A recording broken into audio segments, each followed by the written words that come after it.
민재야, 우리 드디어 됐어. 저는 그녀의 손에 들린 임신 테스트기를 바라봤습니다. 두 줄. 분명 양성 반응이었습니다. 그 순간 제 머릿속에서 무언가가 깨지는 소리가 들리는 것 같았습니다. 하지만 얼굴에는 미소를 지어야 했습니다. 축하해야 했으니까요. 아내가 기적적으로 임신했다는 사실을. 하지만 제 마음속에서는 폭풍이 몰아치고 있었습니다. 어떻게 이런 일이? 저는 무정자증인데. 그렇다면 이 아이는? 안녕하세요. 특종 실화 채널입니다. 오늘의 실화 사연 들어보실까요? 안녕하세요. 38살 직장인 민재라고 합니다. 오늘 이 자리에서 제 이야기를 나누게 되어 마음이 무겁습니다. 결혼 3년 차, 평범하게 살던 제 인생이 어떻게 산산조각 났는지 말씀드리려고 합니다. 사람이란 게 참 웃기죠. 가장 가까운 사람에게 가장 큰 상처를 받게 되니까요. 수연이와 저는 직장 동료로 처음 만났습니다. 그녀의 웃는 눈이 너무 예뻐서 첫눈에 반했던 기억이 나네요. 연애 2년 후 결혼까지 이어졌고 우리는 서로에게 최선을 다하는 부부였습니다. 적어도 저는 그렇게 생각했죠. 평일에는 각자 직장에서 열심히 일하고 주말에는 함께 영화를 보거나 맛집을 찾아다니며 소소한 행복을 쌓아갔습니다. 결혼 3년 차가 되던 어느 날이었어요. 저는 항상 아이를 갖고 싶었습니다. 가끔 수연이에게 우리도 아이 낳을 때 되지 않았어? 라고 물으면 그녀는 항상 아직은 내 커리어에 집중하고 싶어. 조금만 더 기다려줘라며 웃으며 넘기곤 했죠. 사실 저는 아빠가 되는 꿈을 오랫동안 가져왔습니다. 아이와 함께 공원에서 뛰어놀고 자전거 타는 법을 가르치고 학교 숙제를 도와주는 상상만으로도 가슴이 벅찼으니까요. 그날은 평소와 다름없이 회사에서 돌아왔습니다. 현관문을 열자 집안에서 향긋한 요리 냄새가 풍겨왔죠. 수연이가 앞치마를 두르고 저녁을 준비하고 있었어요. 평소 같으면 주방을 거들거나 샤워를 먼저 하러 갔겠지만 그날은 뭔가 달랐습니다. 수연이의 표정에서 뭔가 특별한 것이 느껴졌기 때문입니다. 오늘 일찍 왔네. 손 좀 씻고 와. 이야기할 게 있어. 식탁에 앉자 수연이는 와인 한 병을 따랐습니다. 평일에 와인이라니. 분명 무슨 일이 있구나 싶었죠. 그리고 저녁 식사를 마칠 때쯤 수연이가 입을 열었습니다. 민재야, 요즘 생각해봤는데 우리도 이제 아이 있으면 좋겠지? 순간 제 머릿속이 하얘졌습니다. 귀를 의심했어요. 그토록 원했던 말을 아내의 입에서 직접 듣게 될 줄이야. 눈가에 눈물이 고였습니다. 정말 그렇게 생각해? 수연아, 너 알잖아. 내가 얼마나 아이를 원했는지. 수연이는 미소를 지으며 고개를 끄덕였습니다. 그 순간 제 가슴은 기쁨으로 가득 찼습니다. 이보다 더 행복할 순 없었으니까요. 하지만 동시에 알 수 없는 불안감이 스쳐 지나갔습니다. 왜 갑자기? 하지만 그때는 그런 생각을 금방 지워버렸죠. 아내가 제 소원을 들어주기로 한 날 의심 같은 건 필요 없었으니까요. 정말 그래주면 더 바랄 게 없을 것 같아. 눈시울이 붉어져 말끝이 흐려졌습니다. 수연이는 제 손을 꼭 잡아주었고 그날 밤 우리는 평소보다 더 애틋하게 서로를 안았습니다. 가슴속에 품었던 아이에 대한 꿈이 마침내 현실이 될 것 같아 설렜어요. 세상 누구보다 행복한 남자였습니다. 그날 이후로 우리는 아이를 갖기 위해 노력했습니다. 수연이는 배란이를 체크하고 저는 건강에 더욱 신경 썼죠. 술과 담배를 끊고 운동도 시작했습니다. 아이를 위해서라면 뭐든 할 수 있을 것 같았으니까요. 그런데 기쁨도 잠시, 제 마음 한구석에는 계속해서 불안감이 자리 잡고 있었습니다. 왜냐하면 제가 알고 있는 아직 수연이에게 말하지 못한 비밀이 있었기 때문입니다. 하지만 그 고백은 아직 할 수 없었습니다. 수연이의 행복한 미소를 지켜주고 싶었으니까요. 그렇게 우리의 노력은 계속되었고 저는 매일 밤 기적이 일어나기를 기도했습니다. 하지만 제가 그때 알았더라면 수연이의 갑작스러운 변화 뒤에 숨겨진 진실을, 그리고 그 진실이 얼마나 잔인하게 제 인생을 뒤흔들게 될지를, 아마 그날로 모든 것이 달라졌을 겁니다. 하지만 인생이란 건 미리 알 수 없는 법이죠. 사실 제가 여러분에게 말씀드리지 않은 비밀이 있습니다. 그건 수연이도 모르는 오직 저만 알고 있는 진실이었죠. 결혼 2년이 지났을 때 저는 건강검진을 받았습니다. 일상적인 검사였지만 의사가 심각한 표정으로 저를 따로 불렀을 때 이미 뭔가 잘못됐다는 걸 직감했습니다. 민재 씨, 유감스럽게도 무정자증 진단이 나왔습니다. 순간 머리가 하얘졌습니다. 무정자증이라니. 아이를 가질 수 없다는 뜻이잖아요. 게다가 의사는 제 경우는 선천적인 것 같다며 치료가 어렵다고 했죠. 그날 병원을 나오면서 세상이 무너지는 기분이었습니다. 늘 아이를 원했던 저였는데 아빠가 될 수 없다니. 그것도 영원히. 집에 돌아와 수연이를 마주할 용기가 나지 않았어요. 어떻게 말해야 할지, 그녀가 어떤 표정을 지을지 상상하는 것만으로도 가슴이 찢어질 것 같았으니까요. 그래서 결정했습니다. 일단은 혼자 감당하자. 말하면 수연이에게 부담을 주게 될 테니까요. 매일 밤 수연이가 잠든 후에는 핸드폰으로 무정자증에 대한 정보를 찾아봤습니다. 혹시나 기적 같은 치료법이 있을까 싶어서요. 하지만 제 경우처럼 선천적인 문제는 해결하기 어렵다는 사실만 반복해서 확인했을 뿐이었죠. 때로는 컴퓨터 앞에 앉아 혼자 눈물을 흘리기도 했습니다. 수연이에게 이런 남편이 무슨 소용일까 내가. 그녀의 꿈을 막고 있는 건 아닐까 하는 생각들이 밀려들었으니까요. 그렇게 1년이 흘렀습니다. 제 마음속 비밀은 점점 더 무거워졌고 수연이에게 말해야 한다는 압박감도 커져갔습니다. 그런데 바로 그때 수연이가 아이를 갖자는 제안을 한 것이죠. 충격이었습니다. 어떻게 대답해야 할지 몰랐어요. 하지만 그녀의 설레는 표정을 보니 차마 진실을 말할 수 없었습니다. 혹시 기적이 일어날 수도 있지 않을까? 희미한 희망을 품고 다시 한번 병원을 찾았습니다. 의사에게 상황을 설명하고 다시 검사를 부탁드렸죠. 하지만 결과는 변함없었습니다.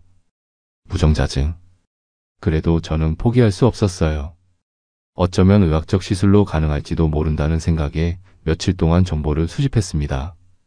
그러나 모든 방법에는 한계가 있었고 결국 제 유전적 조건에서는 자연적인 임신은 불가능하다는 결론에 도달했습니다. 그럼에도 불구하고 수연이에게 진실을 말하지 못했습니다. 조금만 더 시간을 달라고 스스로에게 약속했죠. 아이를 갖기 위한 노력을 하는 척하면서 언젠가는 진실을 고백할 적절한 때가 오기를 기다렸습니다. 매일 밤 수연이를 안으며 속으로 중얼거렸죠. 그래도 설마 그런 일은 없겠지. 무슨 일이냐고요?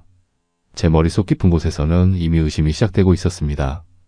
아내가 아이를 가질 수 없는 저와 함께하는 동안 다른 방법으로 임신을 시도하게 될까 하는 불안함이었죠. 하지만 그건 너무 끔찍한 생각이었기에 억지로 밀어냈습니다. 수연이는 그런 사람이 아니라고, 우리는 서로를 믿는다고 스스로를 위로했습니다. 그렇게 몇 달이 지나갔고 저는 점점 더 깊은 죄책감에 빠져들었습니다. 언제든 진실을 말할 수 있는 용기를 내야 했지만 매일 밤 그 결심은 아침이 되면 흐려졌습니다. 수연이의 행복한 표정을 볼 때마다 그 미소를 지워버릴 진실을 말할 수 없었으니까요.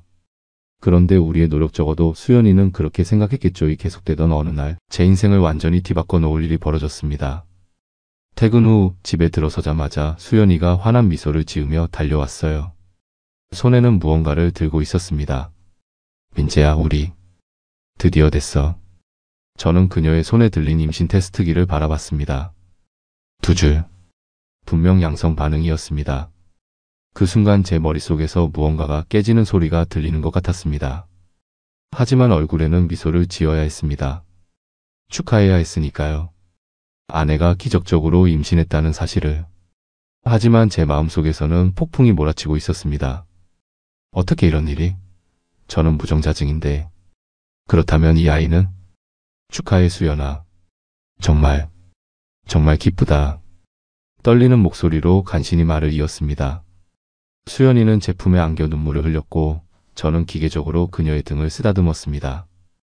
마음은 이미 얼음장처럼 차가워져 있었지만 겉으로는 행복한 예비 아빠의 모습을 연기해야 했으니까요. 얼마나 됐어? 5주 정도. 아직 초기라서 조심해야 한대. 내일 병원에 같이 가줄 수 있어? 그럼. 물론이지.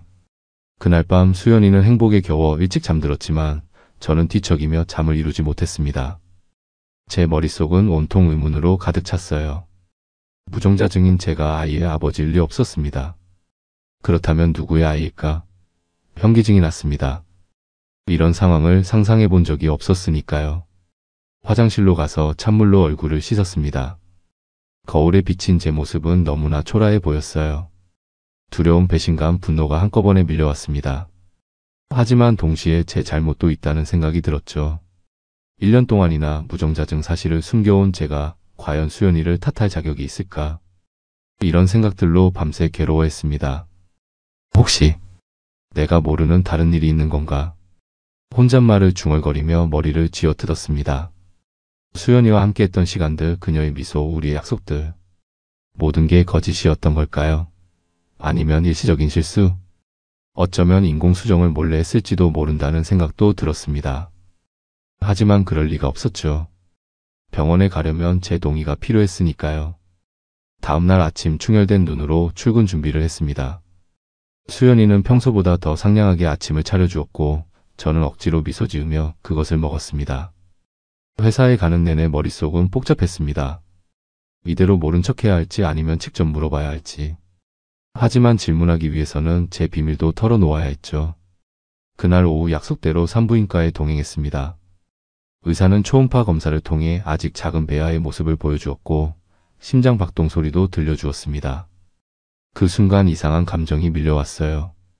분명 제 아이가 아닌데 그 작은 생명체를 보니 가슴이 아팠습니다. 축하합니다. 모든 게 정상적으로 보이네요. 출산 예정일은 내년 3월 중순쯤이 될 것 같습니다. 의사의 말에 수연이는 행복한 미소를 지었고 저는 가짜 미소로 화답했습니다. 병원을 나오면서 머릿속에서는 계산이 시작됐습니다. 5주 전이면 그때 제가 무엇을 하고 있었지? 기억을 더듬어 보니 그 시기에 저는 이틀간 출장을 다녀왔었습니다. 그렇다면 이후 며칠 동안 저는 괴로움에 시달렸습니다. 밤마다 잠을 이루지 못하고 소파에 앉아 생각에 잠겼죠. 수연이의 행동을 되돌아보며 놓쳤던 신호들을 찾으려 했습니다. 그동안 눈치채지 못했던 일들이 하나둘 떠올랐어요. 최근 몇 달간 수연이의 외출이 잦아졌던 것, 갑자기 휴대폰을 바꾼 것, 주말에 혼자 쇼핑을 간다며 나갔다가 빈손으로 돌아오던 것. 그리고 무엇보다 전에는 거부하던 아이 갖기를 갑자기 원하게 된 것. 모든 퍼즐 조각이 맞춰지기 시작했습니다. 더 이상 모른 척할 수 없었습니다. 진실을 알아야 했어요. 하지만 어떻게? 직접 물어볼까? 아니 그럼 수연이는 거짓말을 할 테고 저는 증거가 없었습니다. 그래서 저는 결심했습니다. 증거를 찾아야 한다고. 그날부터 저는 수연이의 행동을 주의 깊게 관찰하기 시작했습니다. 출퇴근 시간, 통화 패턴, 메시지를 확인하는 빈도, 급하게 자리를 비우는 횟수 등 모든 것을 머릿속에 기록했죠. 평소에는 전혀 신경 쓰지 않던 것들이 이제는 모두 의심의 대상이 되었습니다. 특히 눈에 띈 것은 수연이의 출퇴근 시간이었습니다. 임신 사실을 알리고 나서부터 갑자기 야근이 많아졌거든요. 아이를 가진 예비 엄마가 오히려 더 늦게 퇴근한다. 이상했습니다. 게다가 가끔은 외박까지 했죠. 팀 회식이 길어졌다, 친구 집에서 자고 온다는 이유로. 이제 제 의심은 확신으로 바뀌어가고 있었습니다. 하지만 여전히 결정적인 증거는 없었죠. 누구와? 언제부터? 얼마나 오래? 이런 질문들이 제 머릿속을 괴롭혔습니다. 그리고 마침내 진실을 마주할 기회가 찾아왔습니다. 그날 밤 수연이가 샤워하는 동안 거실 테이블 위에 놓인 그녀의 휴대폰이 울렸습니다. 메시지 알림이었어요. 평소 같았으면 신경 쓰지 않았겠지만 이제는 달랐습니다. 조심스럽게 휴대폰을 들었지만 잠금 화면이 가로막았죠. 패턴은 아마도 우리가 처음 만난 날짜. 몇 번의 시도 끝에 화면이 열렸습니다. 속으로 쓴웃음이 나왔어요. 이렇게나 쉬웠다니. 메시지함으로 들어가자 최근 대화 목록이 나왔고 그중 가장 위에 있는 이름이 눈에 들어왔습니다. 도진. 누구지? 처음 듣는 이름이었습니다. 메시지를 열자 제 심장이 멎는 것 같았어요. 오늘 병원은 어땠어? 의사가 뭐래? 아기는 건강하대? 그리고 수연이의 답장. 응, 다 괜찮대. 덕분에. 근데 민재가 옆에 있어서 나중에 연락할게. 손이 떨렸습니다. 빠르게 더 많은 메시지를 확인했죠. 그들의 대화는 수개월 전으로 거슬러 올라갔고 내용은 차마 입에 담을 수 없는 것들이었습니다. 분명한 건 수연이와 이도진이라는 남자가 상습적으로 만나왔다는 것. 그리고 그 아이는 샤워실에서 물소리가 멈추는 소리가 들렸습니다. 급하게 휴대폰을 제자리에 놓고 침실로 향했습니다. 가슴은 터질 듯이 뛰었고 온몸이 떨렸습니다. 이제 저는 알았습니다. 하지만 어떻게 해야 할지는 여전히 막막했습니다. 그날 밤 저는 옆에서 평온하게 잠든 수연이를 바라보며 생각했습니다. 누구세요, 당신은? 내가 사랑했던 그 사람이 아닌 것 같은데. 진실에 가까워질수록 제 마음은 더 혼란스러워졌습니다. 한편으로는 모든 것을 밝혀내고 싶었지만 다른 한편으로는 두려웠어요. 완전한 진실을 알게 되면 다시는 돌이킬 수 없을 테니까요. 하지만 이미 돌아갈 수 없는 강을 건넜다는 것을 알았습니다. 다음 날부터 저는 탐정이 되었습니다. 몇 년 전 구입한 태블릿을 꺼내 수연이의 구글 계정에 접속했습니다. 예전에 그녀가 제 도움을 받아 설정했을 때 비밀번호를 알려준 적이 있었거든요. 그리고 거기서 더 많은 증거를 찾았습니다. 위치 기록, 이메일, 캘린더 일정. 모든 것이 그녀의 거짓말을 증명하고 있었어요. 특히 GPS 위치 기록은 가장 충격적이었습니다. 제가 출장 갔던 날들, 수연이는 늦은 시간까지 회사 근처 모 호텔에 있었더군요. 그것도 여러 차례. 캘린더에는 팀 회의라고 기록되어 있었지만 그 시간에 그녀는 분명 호텔에 있었습니다. 이제 남은 건 도진이라는 인물에 대해 알아내는 것이었습니다. 수연이의 소셜미디어를 뒤져보니 최근 추가된 친구 목록에서 그를 찾을 수 있었어요. 김도진. 수연이의 회사 같은 부서 사원이었습니다. 프로필 사진을 보니 제 나이 또래로 보이는 꽤 준수한 외모의 남자였어요. 도진의 인스타그램도 살펴봤습니다. 대부분의 게시물은 잠겨 있었지만 몇몇 공개된 사진들 중에서 결정적인 증거를 발견했습니다. 5주 전 제가 출장 갔던 바로 그 날짜에 올라온 사진. 장소는 표시되어 있지 않았지만 분명 호텔 방으로 보이는 곳에서 찍은 와인잔 2개와 음식 사진이었습니다. 그리고 더 충격적인 건 사진 한쪽에 희미하게 보이는 수연이의 옷자락이었어요. 제가 선물로 준 특별한 디자인의 블라우스였기에 한눈에 알아볼 수 있었습니다. 가슴이 무너져 내렸습니다.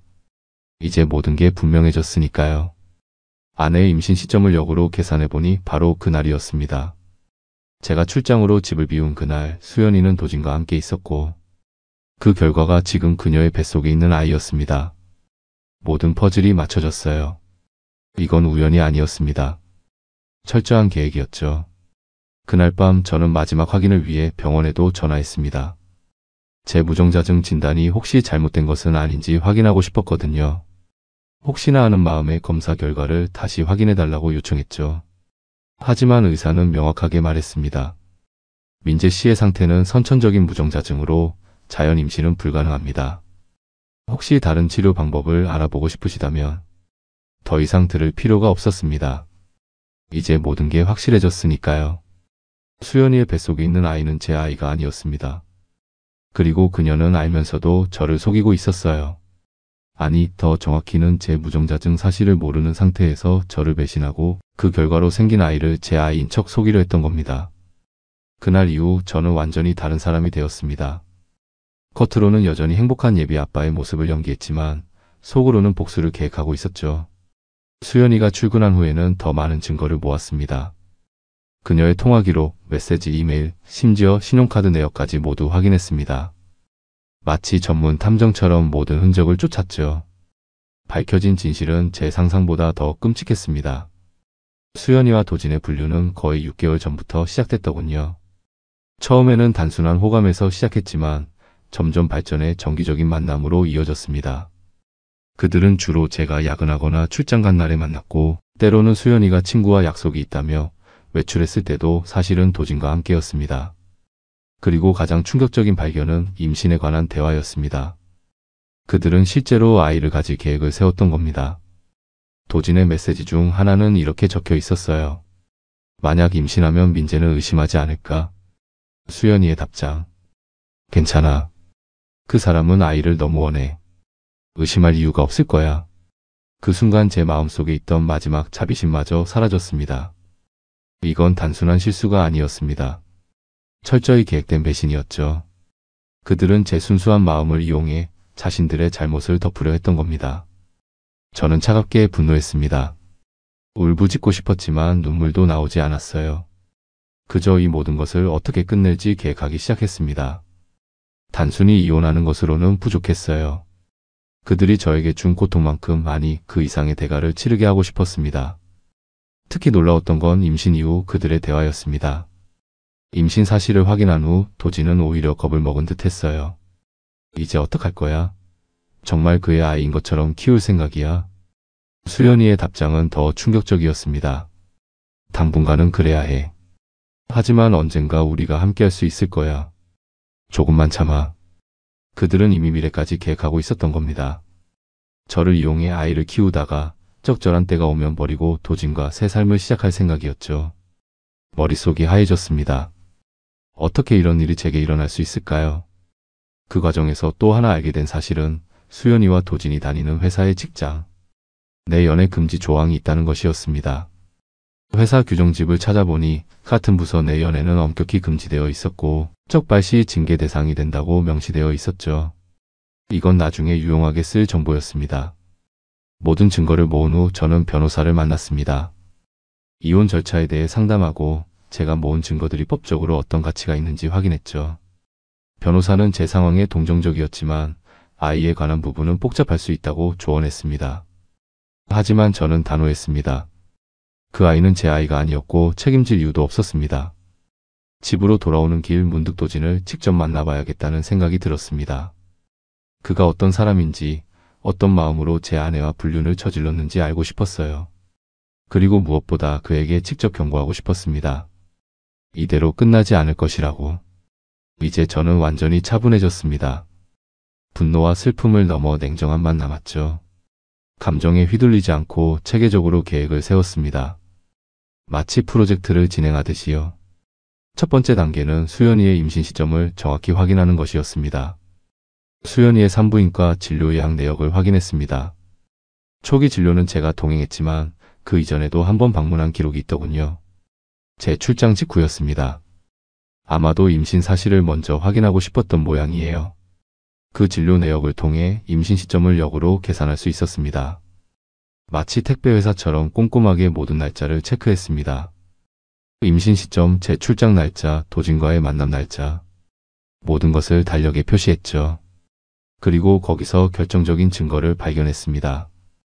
수연이가 임신했을 것으로 추정되는 날, 저는 분명히 이틀간의 출장 중이었고 그날 저녁 수연이는 친구들과의 모임을 이유로 외출했다가 늦게 돌아왔었습니다. 수연이의 휴대폰 GPS 기록을 통해 그날 그녀가 어디 있었는지 확인했습니다. 오후 6시에 회사에서 나와 근처 레스토랑에 잠시 들렀다가 저녁 7시 반부터 다음날 아침 6시까지 강남의 한 호텔에 있었더군요. 그리고 그날 도진의 신용카드로 그 호텔이 결제된 기록도 찾았습니다. 그뿐만이 아니었습니다. 수연이의 배란일을 계산해봤죠. 임신 가능성이 가장 높은 시기와 제 출장 일정이 정확히 일치했습니다. 이건 우연이 아니었어요. 그들은 계획적으로 그 시점을 노렸던 겁니다. 도진의 소셜미디어도 다시 한번 철저히 조사했습니다. 그날 올린 사진 속 장소는 분명 그 호텔이었습니다. 인터넷 검색을 통해 호텔 인테리어를 확인했고 배경이 일치한다는 사실도 확인했죠. 심지어 사진 속에 희미하게 보이는 수연이의 옷은 제가 기억하는 그날 그녀가 입고 나간 옷과 동일했습니다. 마지막으로 도진의 인스타그램에 올라온 다른 사진들도 철저히 분석했습니다. 수연이와 찍은 사진은 없었지만 가끔 좋은 시간이라는 모호한 문구와 함께 올린 사진들 속에서 수연이의 물건들이 종종 보였어요. 제가 선물한 시계, 수연이만의 특별한 머그컵. 사소한 디테일이지만 저에게는 모두 결정적인 증거였습니다. 이건 사고가 아니야. 계획이었어. 모든 퍼즐을 맞춰보니 끔찍한 그림이 완성되었습니다. 수연이와 도진은 제가 아이를 원한다는 사실을 알고 의도적으로 임신을 계획했던 겁니다. 그리고 그 아이를 저의 아이인 양속이려 했죠. 아마도 도진은 책임지기 싫었을 테고 수연이는 안정적인 가정을 유지하고 싶었던 모양입니다. 이제 복수의 시간이 다가오고 있었습니다. 하지만 저는 조급해하지 않았어요. 모든 것을 완벽하게 준비한 후에 행동하고 싶었으니까요. 먼저 변호사를 통해 이혼 서류를 준비했습니다. 아이에 대한 책임을 명시적으로 거부하는 조항도 포함시켰죠. 다행히 아직 태어나지 않은 아이였기에 법적으로도 제가 아이의 아버지가 아님을 증명하는 게 상대적으로 쉬웠습니다. 다음으로 그들의 회사에 보낼 익명 제보를 작성했습니다. 도진과 수연이의 불륜 관계를 알리는 내용이었죠. 증거로는 그들의 메시지 일부와 호텔 영수증 사본, 그리고 도진의 인스타그램 사진 등을 첨부했습니다.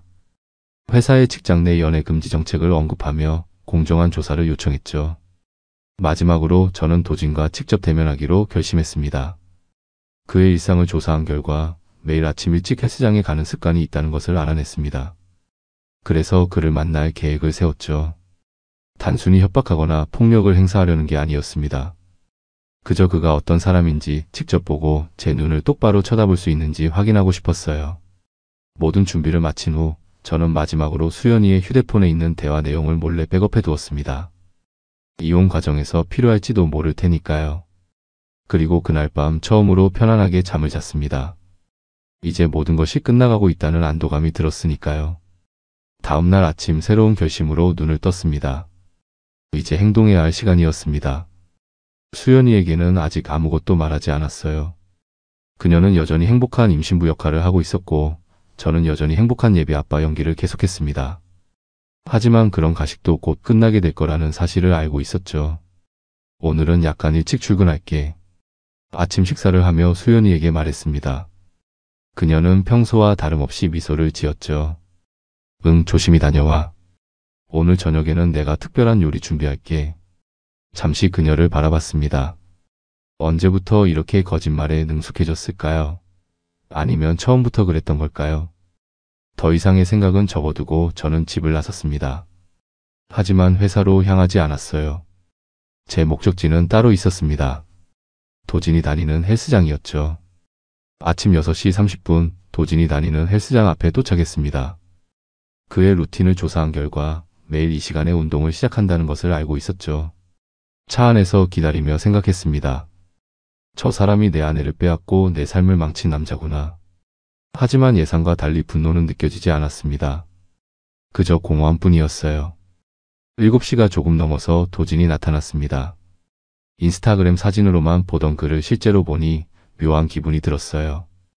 평범한 외모의 남자였습니다. 특별히 잘생기거나 체격이 좋거나 하지는 않았어요.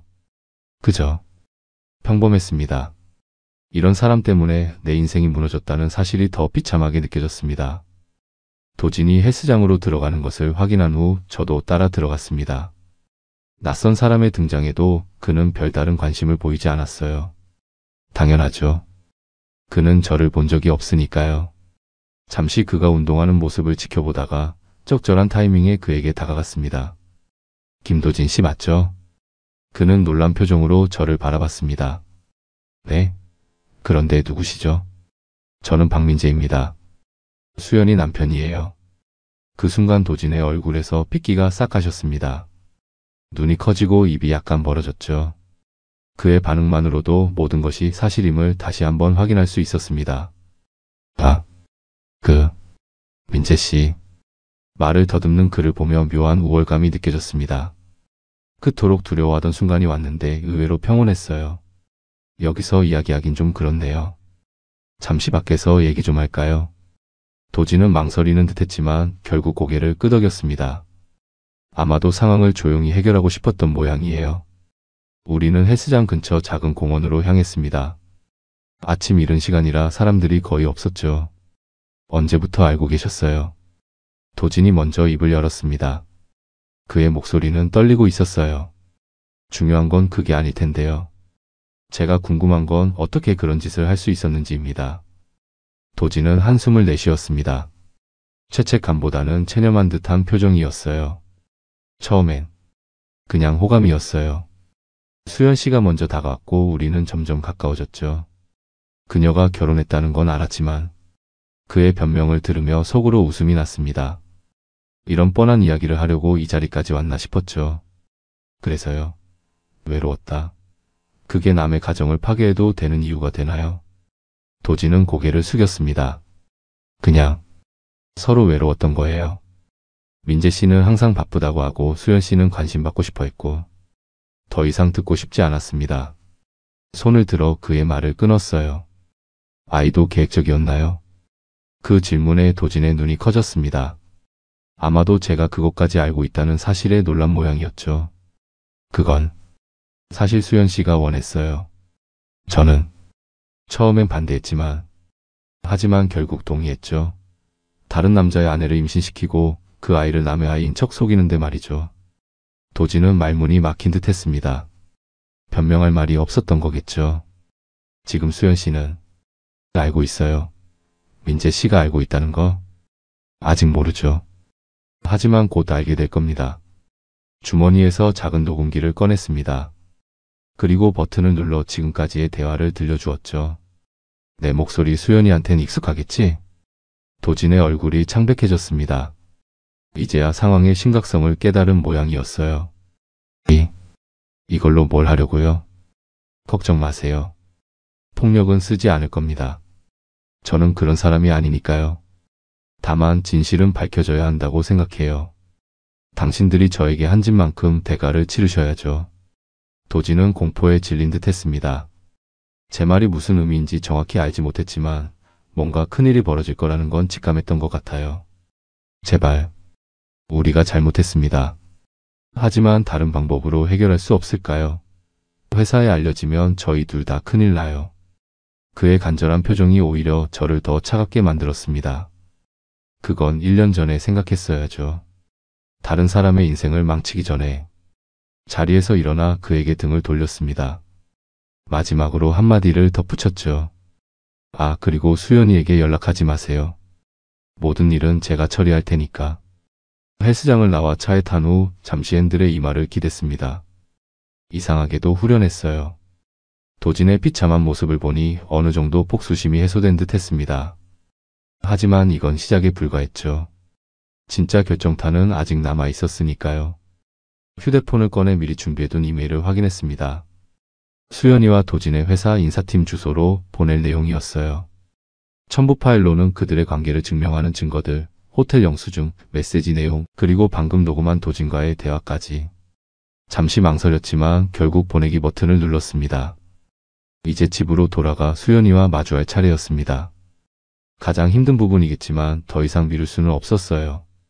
준비해둔 이혼 서류를 가방에서 꺼내 한 번 더 확인했습니다. 모든 것이 완벽했어요. 이제 마지막 장면만 남았습니다. 집으로 향하는 길 마음은 이상하리만치 차분했습니다.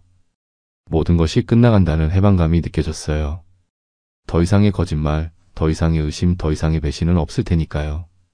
집 앞에 도착해서도 한참을 차 안에 앉아 있었습니다. 마지막으로 머릿속을 정리하고 싶었거든요. 현관문을 열자 익숙한 집 냄새가 느껴졌습니다.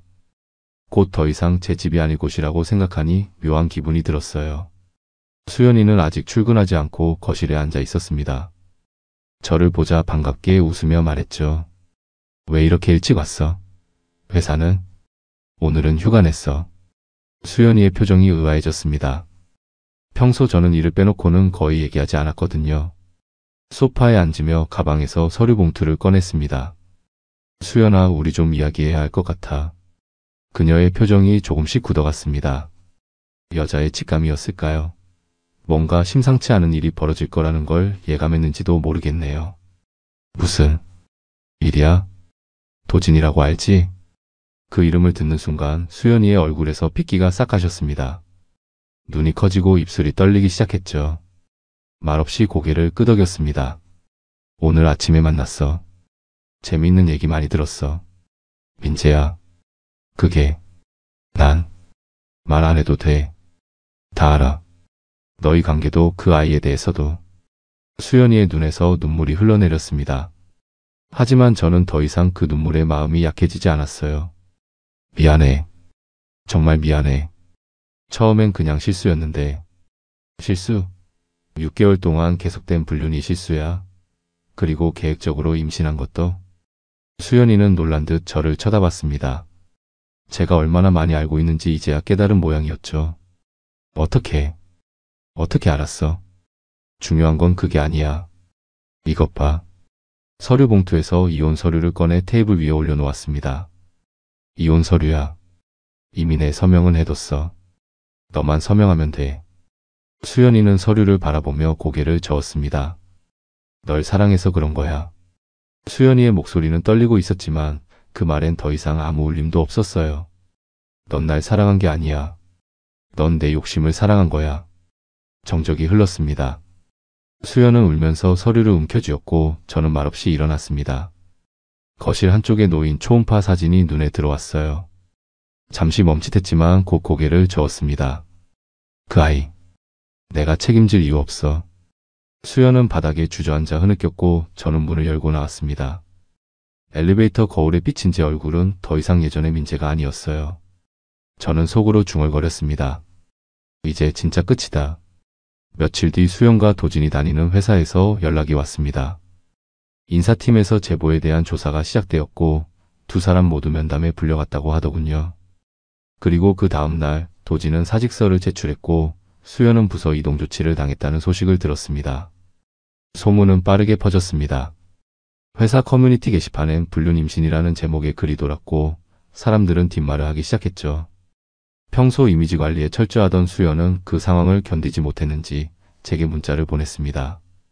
민재야, 나 이제 어떻게 살아야 해? 다 망가졌어. 하지만 그 아이는 내 전부야. 그 문자를 보는 순간 저는 마치 전과는 다른 민재로 다시 태어난 것 같았습니다. 그녀의 전부가 그 아이라면 그걸로 충분하겠지. 그래. 잘 키워봐. 너한테 남은 게 그거라면 잘 지켜. 짧게 답장을 보내고 핸드폰을 껐습니다. 어떤 미련도 남지 않았어요. 그렇게 저는 모든 것을 정리했습니다. 법적으로도 감정적으로도. 며칠 뒤 저는 병원 근처 작은 벤치에 앉아 있었습니다. 따뜻한 햇살이 얼굴을 감싸 안았고 아이들의 웃음소리가 들려왔습니다. 한동안 그렇게 앉아 있다가 문득 생각이 들었습니다. 이제야 내 인생이 시작되는 기분이다. 지금 이 순간 저는 자유였습니다. 누군가의 욕심과 거짓말에 속박되지 않고 제가 저로서 살아갈 수 있는 시간. 세상이 무너졌다고 생각했던 그날 사실은 다시 일어설 기회였다는 걸 이제야 깨달았습니다. 여기까지가 제 이야기였습니다. 저는 무정자증이라는 비밀을 안고 살아왔고 그 사실을 말하지 못한 죄책감 속에 아내의 임신을 믿으려 했습니다. 하지만 진실은 더 잔인했고 아내는 타인의 아이를 제 아이인 양 키우려 했습니다. 저는 모든 증거를 수집하고 그들의 사회적 기반을 무너뜨리며 이혼을 진행했고 지금은 홀로 새로운 삶을 시작했습니다. 마음은 여전히 복잡하고 쓰리지만 그럼에도 불구하고 이제는 자유입니다. 지금 여러분이 저라면 어떠시겠어요? 배신과 거짓으로 뒤엉킨 이 현실에서 여러분이라면 어떤 선택을 하시겠습니까? 오늘의 사연 어떻게 들으셨나요?